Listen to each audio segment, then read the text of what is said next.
kayo, nandito na yung pamilya ng mga gods.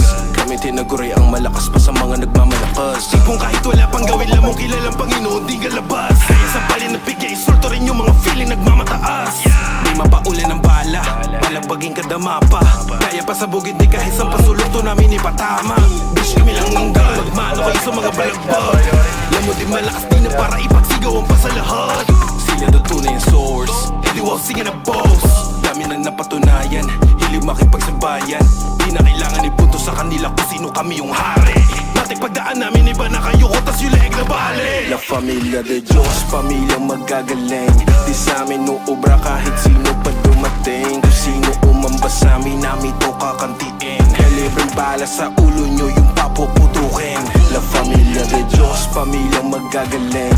Di sa amin uubra kahit sino pa dumating. Kung sino umamba sa amin, namin to kakantiin. Kalibreng bala sa ulo nyo yung papuputukin. Di na para magyabang, para patulan mga mahina. Lahat kayo magsiluhod sa amin, ihanda yun sa bungaman namin. Lamang di ka namin titigilan, pati pamilya trip pabawian. Nalagbag na kapag tumitira, kahit dami na palagpartida. Shit, sura kay Aknem. Lamang balagbag pagkasama ang mandem.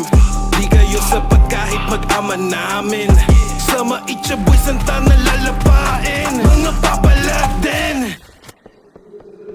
Ganto mang beast boy, mga beach boys, mga feeling hari sa larangan. Dala big toys sa mga rich boys, walang awa na sasagasaan. Yung mga puki ng inanto, di pa rin nila matanto. Na kapag kami na ang bumirada, talaga wala sinasanto. La Familia de Diyos, pamilyang magagaling. Di sa amin uubra kahit sino pa dumating. Kung sino umamba sa amin, namin to kakantiin. Kalibreng bala sa ulo nyo yung papuputukin. La Familia de Diyos, pamilyang magagaling. Di sa amin uubra